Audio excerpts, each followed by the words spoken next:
So, welcome everybody. My name is Tiago, and I'm also here with Georgie. We'll go through introductions in a bit, but we're here for this webinar where we'll discuss the intersection of market research and UX research. So we're going to talk about, we'll walk you through some recent events and recent trends in both industries. We'll also discuss where both industries are heading to, and we'll show some practical examples of what happens at this intersection. So moving on. So as I said, my name is Tiago. I am a senior researcher here at Userlytics. I'm part of a team that is called UXC, which stands for UX Consultants.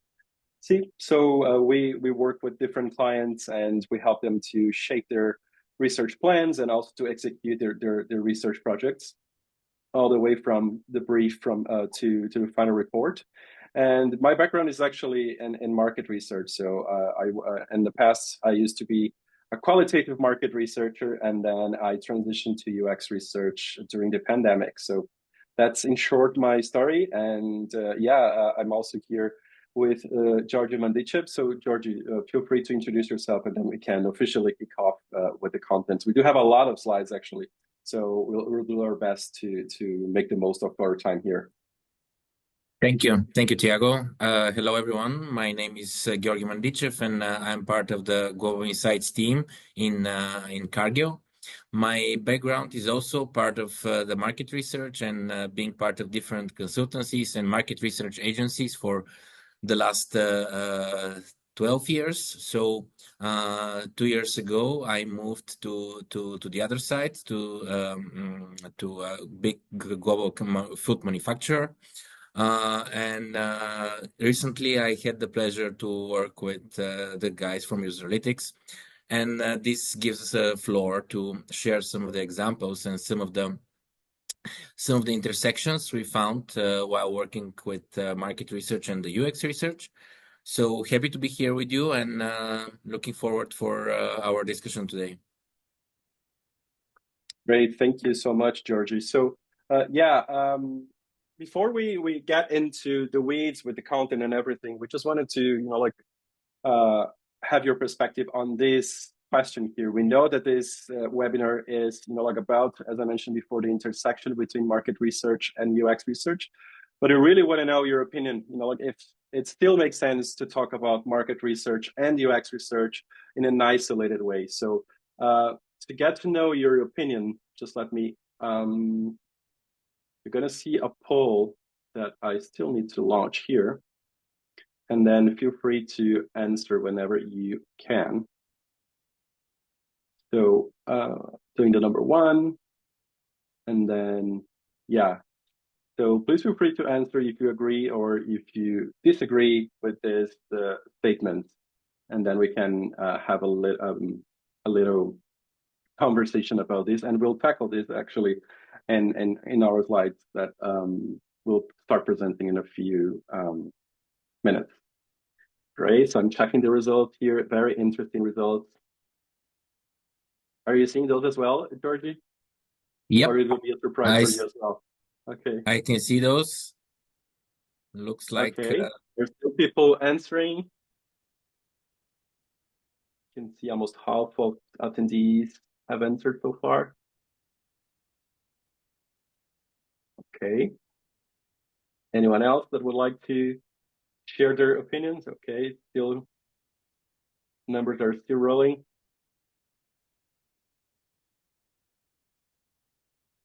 Okay.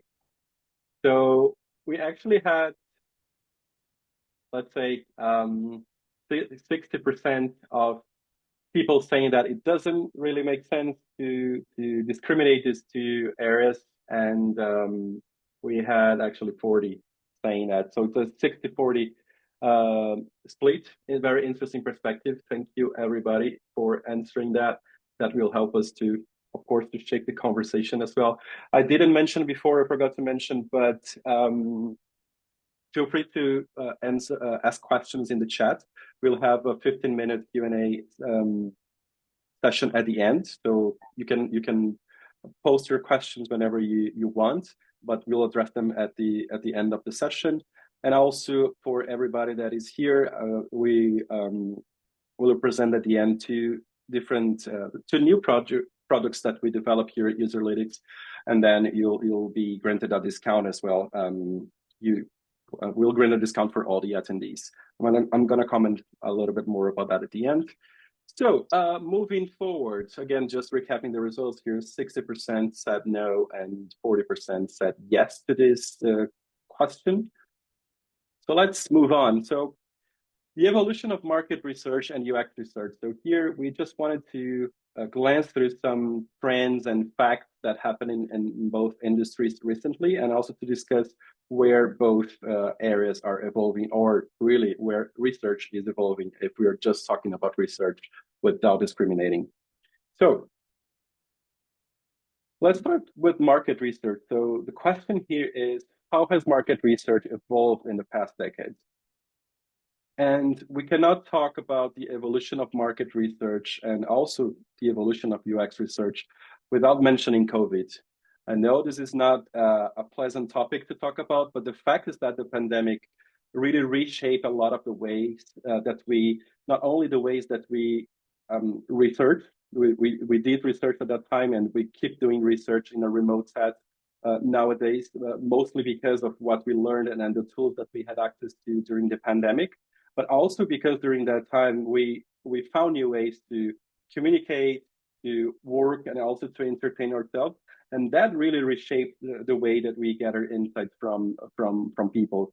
So no matter if we're talking about qualitative or quantitative methodologies, the fact is that the pandemic accelerated a lot of the transformation in the research scenario when it comes to tools and when it comes to this remote set.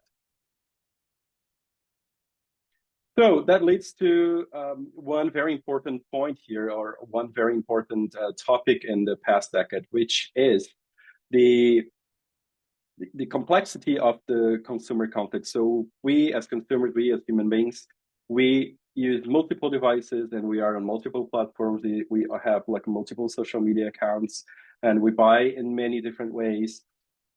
We communicate with people in very different ways, and everything that we do actually contributes to our behaviors. So that needs to be taken into account. And of course, in that process, there's a lot of data sources and the amount of data that we have to deal with. So here the challenge is really about consuming all this information and all of this data and making sense of it and being able to synthesize and turn it into actionable insights. So you'll notice that in all the slides, we try to bring a practical example from the industry. So some of them are curiosities, and those are excerpts from some of the articles that we consulted for this when building this presentation. So here we have one example from Spotify. So they leverage a lot of data analytics to make recommendations. So for example, they take into consideration how much time we are listening to Spotify, the playlist that we create, how we skip through songs, and like all of the every action that we have on the app, no matter if it's web or mobile, counts towards the algorithm that will make personal recommendations for all the users. So this is like again about how complex our context have become in the past decades. And then, of course, we cannot talk about the evolution of market research and UX research without talking about AI and advanced analytics. In that sense, like when you talk about research, of course, we do have nowadays many tools that help us to process different sources of information, no matter if it's qualitative or quantitative, and also to identify patterns that will lead to actionable insights and business insights. So that is something that really reshaped the way that we analyze the information, and it's one remarkable evolution for the research industry. Again, here we do have a practical example of Netflix. Similar to Spotify, they take a lot of behaviors and data points into account when making recommendations. So, for example, the directors that we follow, how long we watch a show, and at what time of the day. So everything counts towards their ability to make recommendations, and of course, to keep people engaged with the product and bring in, like contributing to their KPIs. We're going to talk about KPIs at the end, by the way. So the other thing is we are still in market research, but one thing that we've seen is a change in the size of the project, so to speak. So if, let's say, 10 years ago, 5 years ago, we used to see huge research projects that could take like the whole quarter to be developed, and then we would have access to the insights only at the end and that kind of thing. So recently, what we've seen is a change towards a more agile approach to research. So rather than having those big chunks of projects that we would do like 3-4 times a year, we are now seeing projects that are shorter and that are way more specific, and they're way more continuous in the sense that they have a cadence where we observe a behavior in time, for example, or a change of behavior in time. And yeah, so that really speaks to the ability of companies to address trends, address new behaviors, and take advantage of the context again. So, for example, even like we've seen like brands taking advantage of memes and making fun of or taking like a specific date into consideration and using that in their favor. Here again, we had another example. This is from Amazon, and because they collect feedback continuously from their customers, they are able to refine and even present us with new services. And one classic example is the one-click purchase and the real-time delivery tracking. So all of that is because there's this shift towards a more agile approach to research, a lean approach to research, where we are more in line in terms of understanding the insights and also understanding how we can apply them to our businesses. And then another important part here is, in the previous slide, I was talking about the size of the research projects, and then but we can also talk about the level of specificity of the research project. So if in the past we would simply, let's say, research how people check out at certain websites, for example, or certain supermarket chains, now we have to take into account different touch points or more touch points in the customer journey. So in my example, not only thinking about how people check out at either e-commerce websites or physical supermarkets, but also understanding, like how other touch points also influence their behavior. So, this example here that we have is about traveling. So in the past, let's picture that example. So in the past, or very recently, actually, we would see a research project, let's say, about how do people book flights for their vacation. So we would only look at the flight selection piece.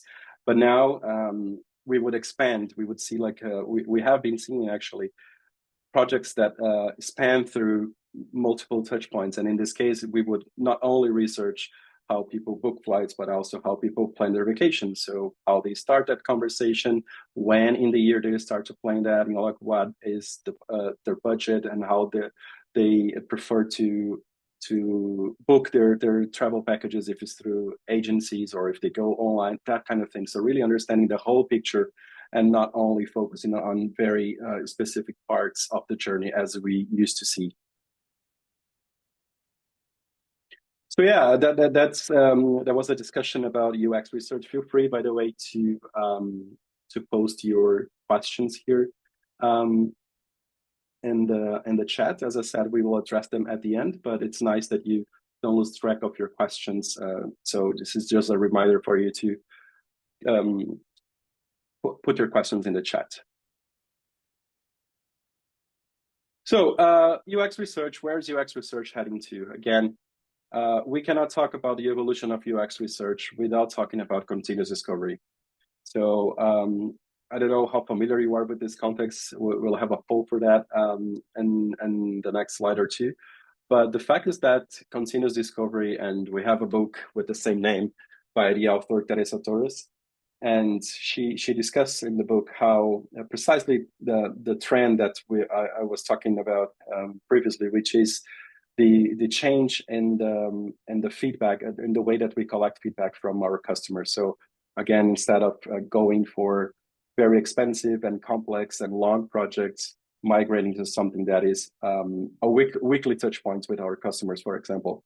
So that really changed the game for in terms of how fast companies can adapt and can incorporate user feedback into their development cycles, no matter if you're talking about like product companies or like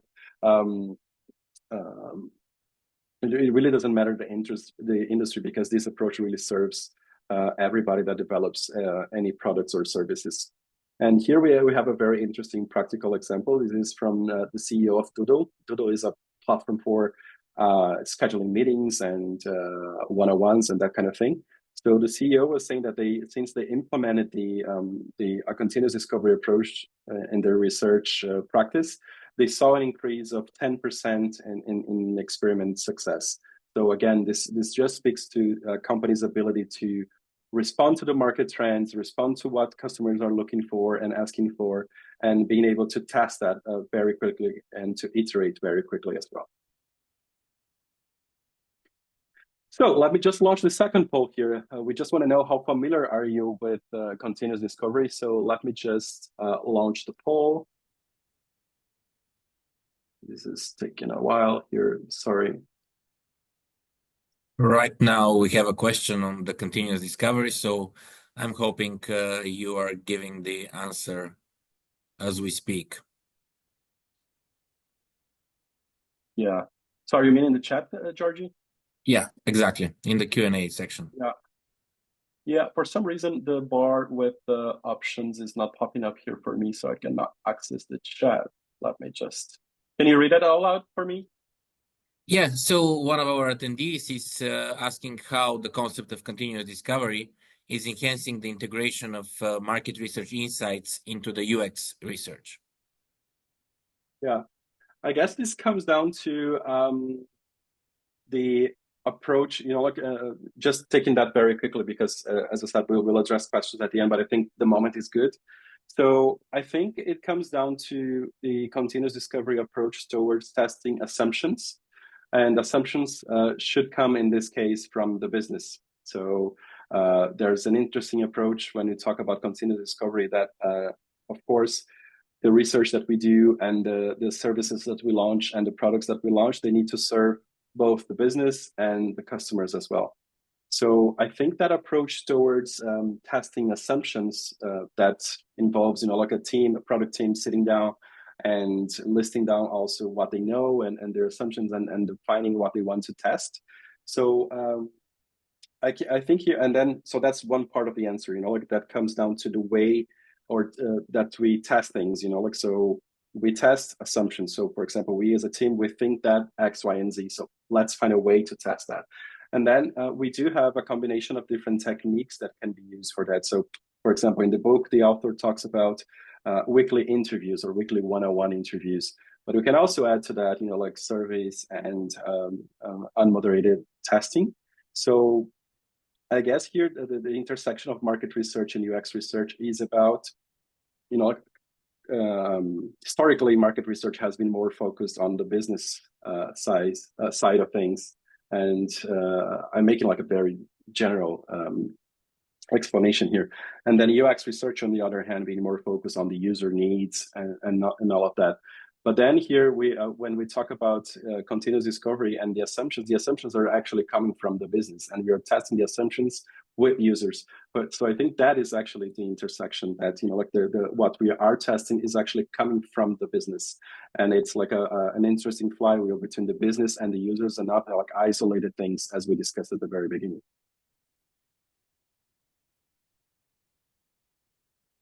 Okay. Can we move forward? I'm not sure I'll be able to launch this poll here. I don't know what happened with my Zoom controls. Sorry about that. But if I'm able to recover the controls, we can launch the poll later on, so we don't lose time.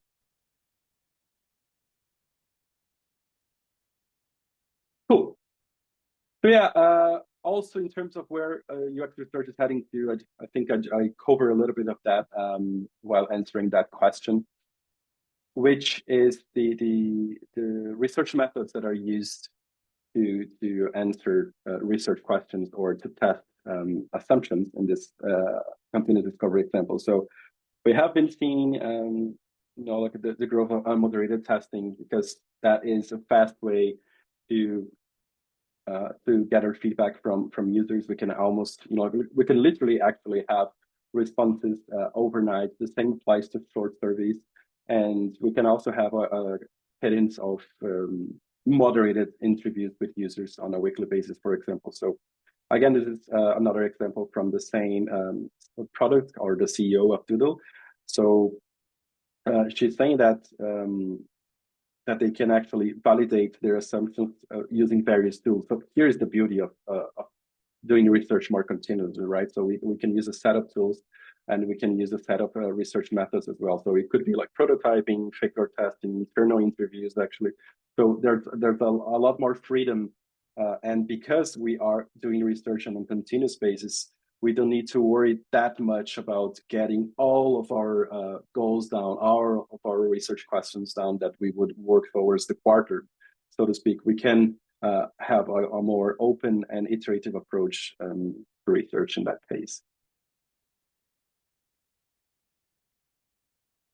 And then again, there's been a lot of discussions in the industry about, if AI will take over our job as the researcher, no matter if we are UX researchers or market researchers or data analysts. So the fact is that, and this is the discussion that we had internally, the fact is that we are, as researchers, bridging the gap between what's said and how does that speak to the business. So we are in this very strategic position of translating human ideas and human interactions into actionable insights for our clients. So that is actually, but that, to be able to do that, there's one key element that needs to be in place, which is empathy, or the ability to empathize. And that I would say it's very hard to be replaced by machine. So in that case, that's why we wanted to talk about, yes, data-driven research, but yes, human-centered. So we are not forgetting to put the user and the business in the center of our research projects, because again, we need to be able to empathize with the people that we are speaking to, just so we will be able to translate that into meaningful insights for to our clients. So I don't know if you all agree, but we've seen so far more similarities than differences between market research and UX research. Right, so that's something that it's very notable, I would say. So before Georgie will provide us with very interesting practical examples of the intersection, I just wanted to wrap up here this part of, so we discussed about market research, discussed about where UX research is heading to, and then now we just want to, I just wanted to cover a little bit of how we can benefit from integrating from an integrated approach to, or a holistic approach to research, if you like. And then Georgie will provide us with very interesting practical examples. So one obvious thing, I think, is the improved product market fit. And I would also say the improved time to market as well, because if we are leveraging research to understand the context, I mean, to understand the complex context, and also to understand user interactions, we are actually on a better position to launch products and services that will fit our consumer needs. So in this case, we have an example here from Hotjar. I don't know if you know, Hotjar is a tool for monitoring user interaction in various different ways. So you can begin understanding consumer needs by learning from your customers. So it's really, there's a lot of research methods here. So one-on-one interviews, product research, on-site surveys, and behavior analytics. So all of that helps us to make better product strategy decisions. Consistent brand experiences. I think that's one super important. We as customers, I'm pretty sure that we all want to have seamless and connected or consistent experiences with brands that we see on a daily basis. So in this case, I think Starbucks is a classic example in terms of focusing a lot on digital transformation and allowing, I think they were one of the first ones to allow for people to order on through the app and collect on the store with a very nice and connected experience. So this is one example that talks about, like if we go back to the very beginning of the presentation, we talked about the complex context, but also about the multiple touch points in the journey. So looking at multiple touch points, and in this case, it doesn't really matter if I can start my experience with Starbucks on my phone, but I'm actually going to pick up my coffee on a physical store. So that experience needs to be very connected. And if we leverage insights from the market, if we keep an eye on the market and also keep an eye on our users, that's more likely that we'll be able to deliver those consistent experiences. And last but not least, metrics and KPIs. So it's as we know that the context is becoming more and more complex for customers, for users, we need to have very clear the metrics and the KPIs that we want to track, because there's tons of metrics that we can track. Like I'm pretty sure you are using different analytics tools that provide you with different numbers and different charts and everything. But really, it doesn't really serve us if we don't know what we are looking for. So it seems trivial, but it's really important to define those metrics very clearly and pay attention to them. No matter if it's just like 2, 3, 4, 5 key metrics that we'll every morning, for example, we'll log into our work computers and check those metrics. So I personally believe this is super important. And those metrics, of course, need to be aligned with where the business wants to go. So yes, UX metrics, but also yes, marketing metrics, sales metrics, and everything. Because again, we are working for the business and for the customer.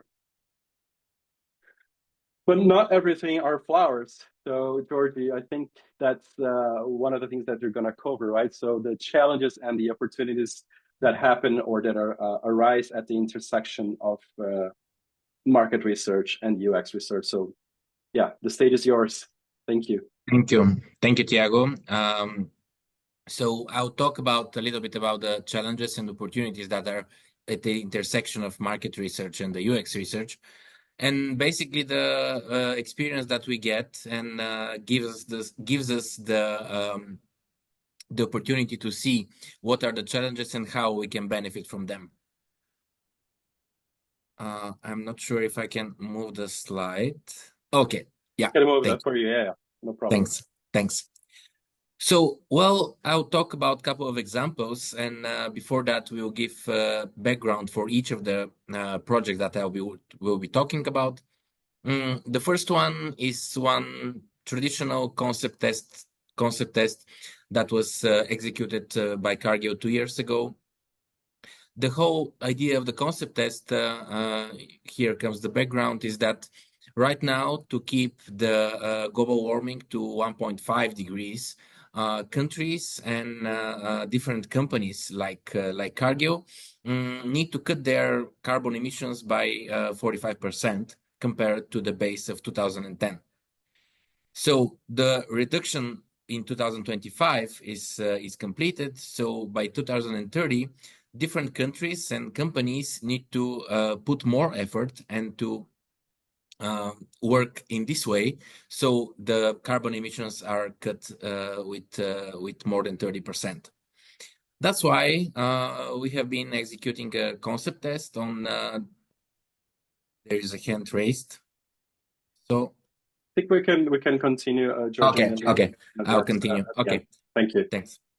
Okay, so we have been developing a product that was oriented towards farmers and different producers in order for them to start working in a more carbon efficient and carbon-free way.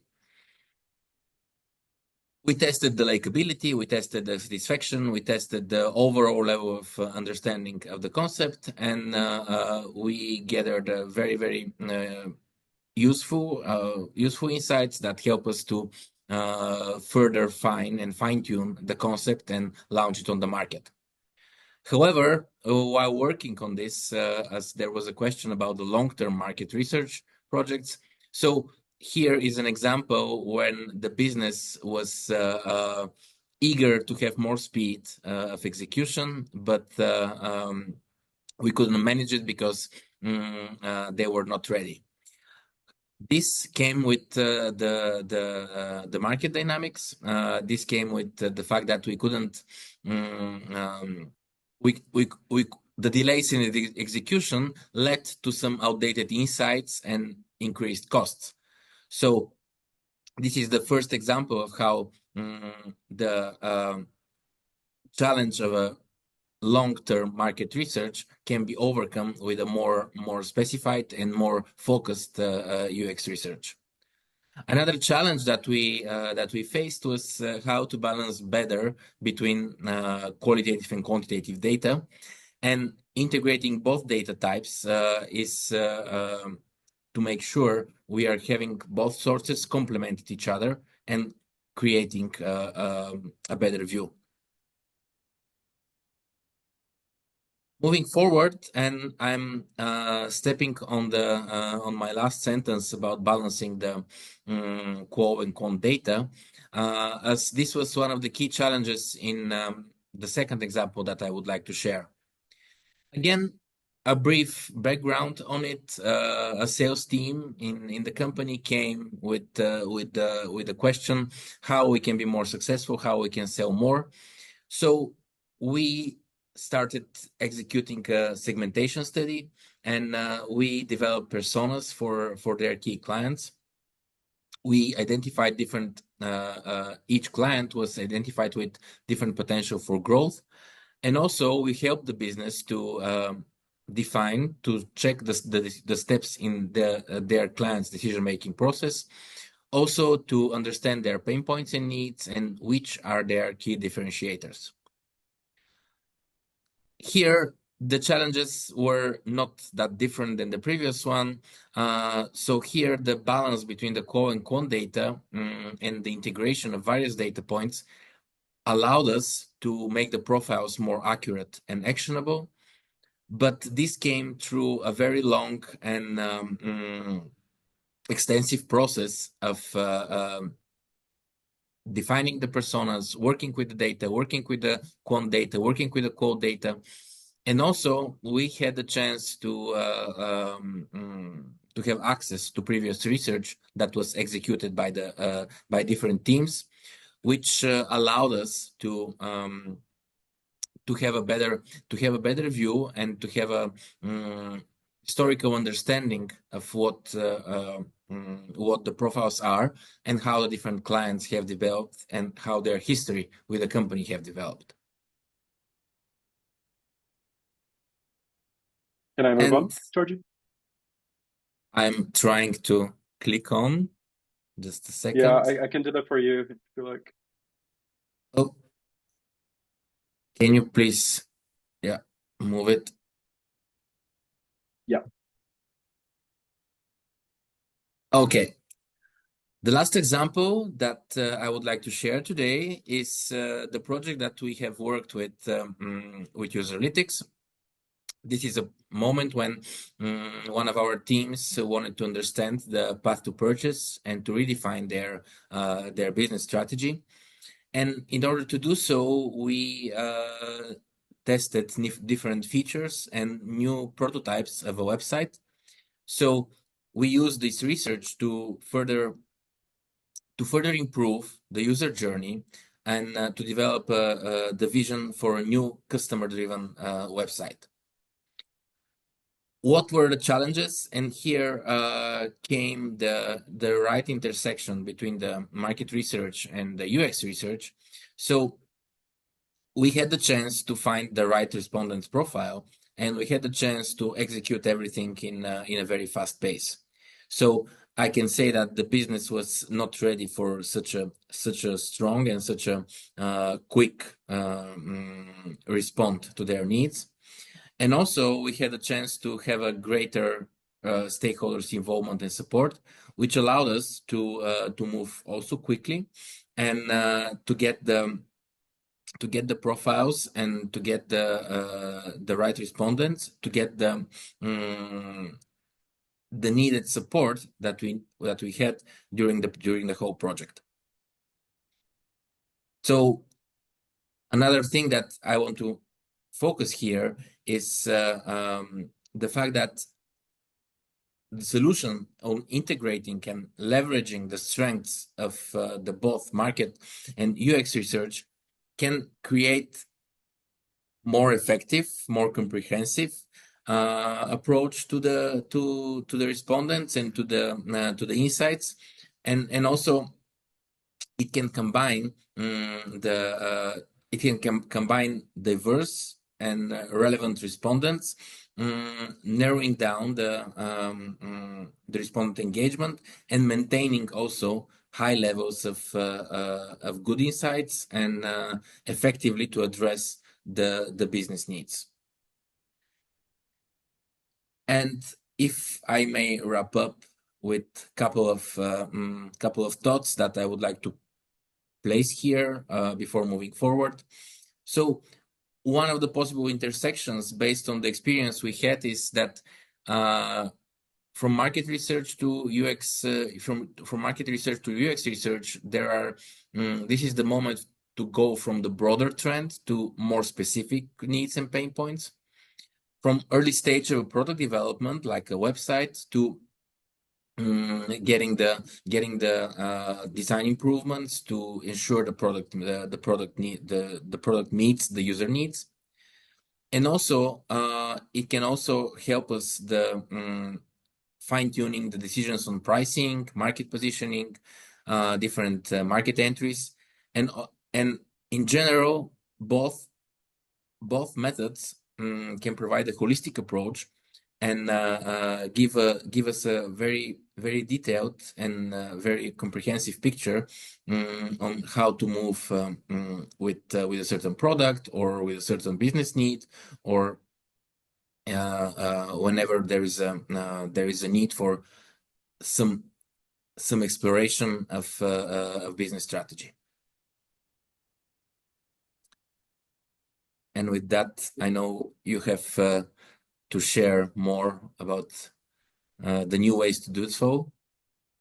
Yeah, thank you for all of that, George. It's really interesting to see your perspective and your experience with practical projects involving this interesting and complex intersection, I would say. So yeah, we just, as I mentioned at the very beginning, we have developed based on like thinking about this intersection and how that could translate into better services and products to our customers. We have developed two new services, two new products that are, we call the ULX SWOT analysis and the UX metrics. So just covering really quickly the two of them. So the ULX SWOT analysis, what is it actually? So lots of acronyms here, right? ULX and SWOT. So as you may know, SWOT is a classic marketing technique. So we map the strengths, weaknesses, opportunities, and threats of a certain product or a certain service. But we boosted that with what we call our proprietary methodology, which is the ULX. That stands for Userlytics Experience Score.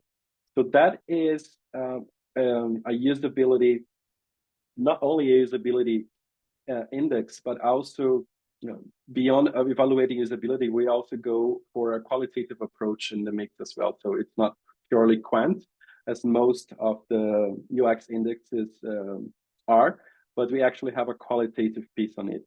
And we have validated statistically this ULX methodology, so that I won't go into a lot of technical details here because I know it might be late for most of you. So, but anyway, we are measuring 18 user experience related attributes, and that turns into 8 unique constructs. For example, usability, appeal, appearance, performance are just examples of them. So we run the SWOT analysis using the ULX framework just so we can make, just move forward here, just so we can make very specific recommendations to our clients in terms of how they could enhance their user experience to, for example, leverage an opportunity or to move a weakness to a strength, or to avoid certain threats considering the market. And we do that by researching our client plus to other competitors that we always define in a conversation, in a kickoff call, actually. So, and the second product is the UX metrics and KPIs. As I mentioned before, it seems trivial, but it's the reality is that we've seen that it's very difficult for, especially for product companies and tech companies, to define their key metrics, because there's a lot of data points and there's a lot of things that are actually measured, but it doesn't necessarily mean that everything is meaningful, or like a few things may or certain metrics can deviate our attention from what we should be paying attention to, considering the business goals and where we are heading to as a product organization, for example. So we sit down with product teams and help them define and monitor and build a plan for them to leverage those key metrics that are, again, usually a combination of UX metrics with, as I mentioned before, marketing, sales, customer success, for example. That's just a few examples of how things can be blended together. So for everybody attending this webinar, we are actually providing a 50% discount on both products. So for the SWOT analysis, the ULX SWOT analysis, we are offering it for $975, and also the UX metrics is down to $1,275. So 50% discount on both products. And yeah, so we are on time actually for our Q&A. I can see we already have some questions here in the Q&A. Georgie, I don't know if you wanna pick any of them and start. So I can just read one of them here, and then we can decide who is gonna take that. So, what are some practical examples of continuous discovery in the business? Is this only applicable for agile workflows? Do you want to take this one, or do you want me to take? Well, I can share what I think. Go ahead. To me, this is not only limited to the agile workflows. We have been seeing some cases when, depending on the product, it creates much more engagement across the business when we are using the continuous discovery. So my colleagues, my teams are much more engaged and are very curious to learn what's happening. So I would say that is valid for everything, for every type of project. Great, and I think it's about being curious, right? So we are all curious about the things that we put in the market, right? And I think that taking a continuous approach to research helps us, keep everybody curious, So we are constantly chatting with our customers and hearing from them and taking feedback. So that keeps us eager for more information and for improving whatever we are doing, wherever you're putting in the market. So yeah, thank you for that, Georgie. So let me just take another one here. How can companies balance insights from market research on customer demand? You want to go with this one, Georgie? Not really sure what is the customer demand, but I can read it again. Yeah. So how can companies balance insights from market research on customer demand? I would say, as far as I understand, the customer demand would be something more towards the continuous discovery, if I understood correctly, or whoever wrote that question. If you want to write that again, we can take that. In the meantime, we can take another one. What are your sample sizes for both usability testing and interviews qualitative? If it's small sample sizes for speed, do you find you're getting the same level of insights? So I guess here we have two answers in terms of the numbers. Here at Userlytics, sorry, Georgie, you want to go? You can go. Well, yeah, continue. I can add afterwards. Yeah. No, I was just going to say that two answers to the same question. So here at Userlytics, we do have a minimum of 10 usability tests and also 10 qualitative moderated interviews. So that's one thing for projects, again. But we do have, if we're talking about a continuous discovery approach, then we would have like 2, 3 interviews every week on an ongoing basis. So we wouldn't put a cap in terms of the sample size. And in that sense, it's not about, the second part of the question is, if it's small sample sizes for speed, do you find you're getting the same level of insights? I guess the answer is yes and no, because if we are doing research on a weekly basis, for example, rather than having one big project every quarter, we are constantly coming up with different questions or with different assumptions that we want to test with our users. So I wouldn't say those are the same level of insights. They are just more timely insights and less complex interactions as well. So instead of having to prepare for an hour interview, for example, I can just sit down on a weekly basis with a customer for, let's say, 30 minutes and have a couple of questions or a couple of assumptions to test. So it's really a different approach here. And I would say, if your question is around saturation, then yes, we can decide if you want to keep the same questions for a while and ask them weekly to our users, or if we want to rotate the question that different teams may have. So it's really a different approach, really, towards research. And I'm not saying that we'll serve everybody. It's just another way to do research that is more in line with what we're seeing in the market right now. Cool. Yeah, if I may add to this one, well, there are also the diaries type of studies where we are looking for respondents at a regular basis, and we are following their behavior in certain amount of time. I've been in my experience, my usability tests were between 40 and 50 sample size. And while for interviews, they might be a lower sample. Yeah, I think it also depends on the cohort that we are looking for. Exactly. For a project we have like multiple cohorts, then we need to keep the same number for each one of them, just so otherwise we wouldn't be able to compare and to draw similarities and differences across those cohorts. And it also depends on how complex is our problem, I would say. So the more complex a problem is, we may need to tap or to interact with more people to get different perspectives and come down to actionable conclusions. Let me just go here to check more. How do KPIs help companies identify the alignment between user experience and market positioning? You want to do that one, Georgie, or should I start? Sorry, I think you were on mute. Sorry. I'm sorry.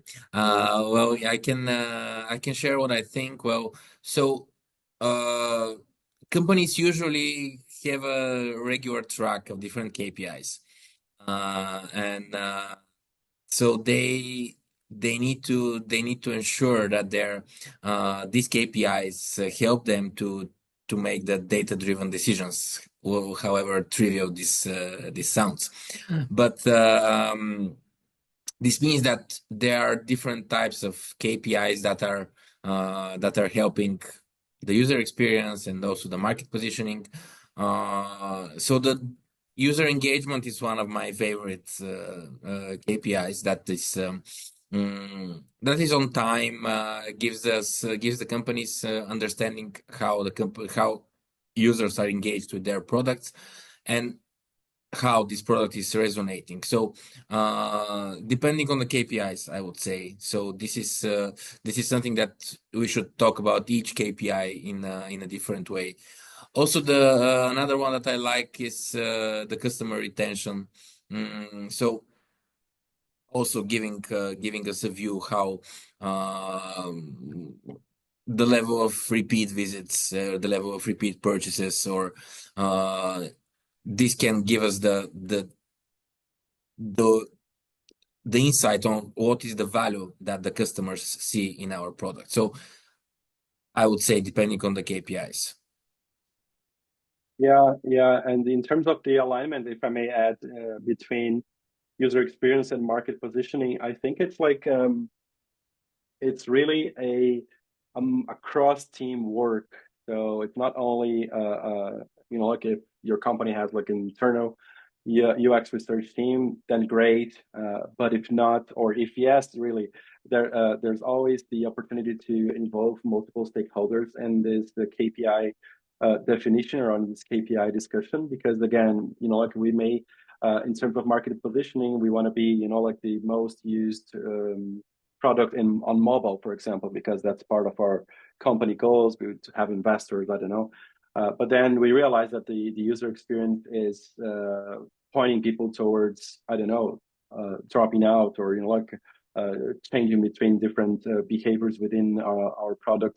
So that actually needs to, because that's what I said. We need a multiple team alignment here. So one thing that I think it's really, I don't know if you agree, George, that's I think it's super useful for each and every company.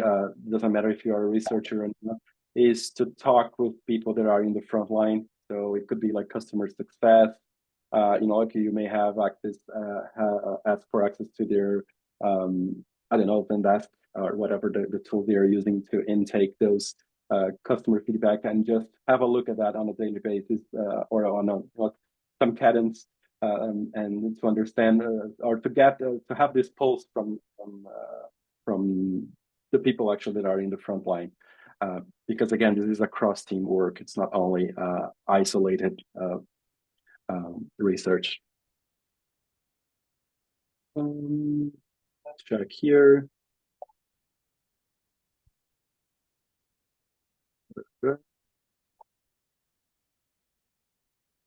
We talk about sample sizes, the attributes. So as a UX researcher, what elements of market research should I think about to start considering? What is most effective to start with? So as a UX researcher, you're talking about what elements of market research should I think about to start considering? I will be very bold with that one. Don't get me wrong, but I think it may sound silly, but I think it's really important for researchers to understand about business and understand how the business make money, understand the business model, dive in, to be interested in understanding how your client or company you work for is generating revenue. I think that's really key. And also understanding the company's strategy in a very granular way, so we can understand how you can, or how the research organization in this case can contribute towards that. So I think researchers that have a good business understanding are very, like set for success, I would say. But George, I don't know if you agree with me or not. Yeah, completely. Well, completely agree with you. This is something that comes with a lot of experience. But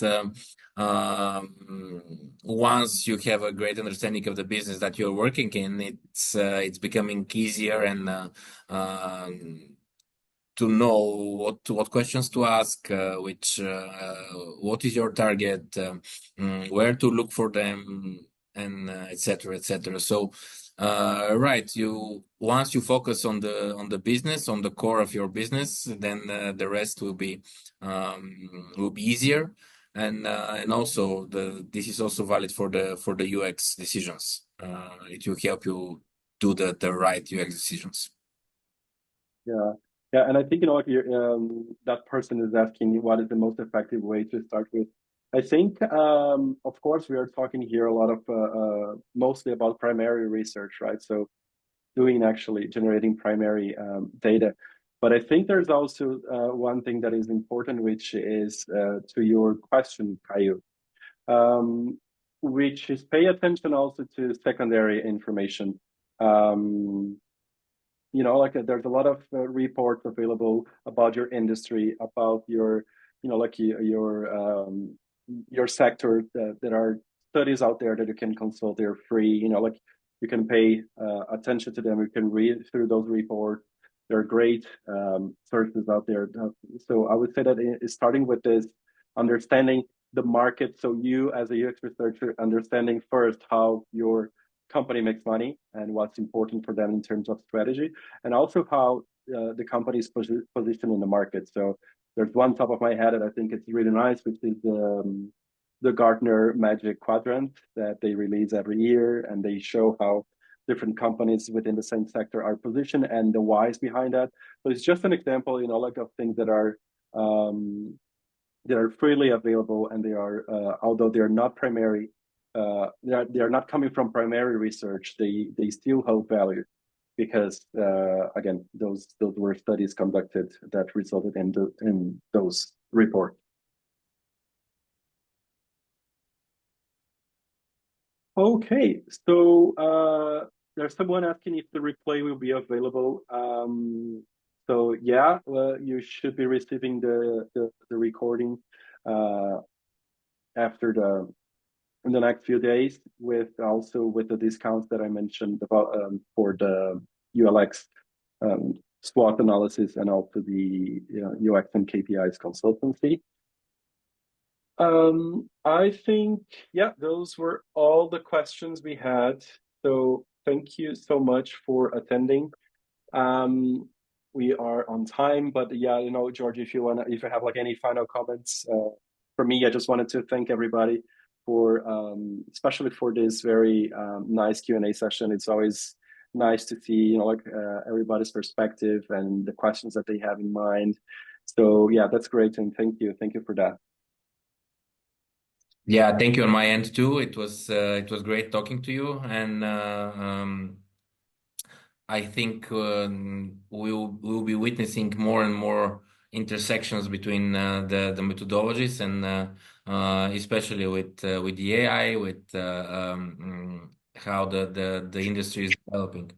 So exciting time, I would say. And thanks everyone for absolutely exciting times to work with insights and research. Yeah, that's absolutely right.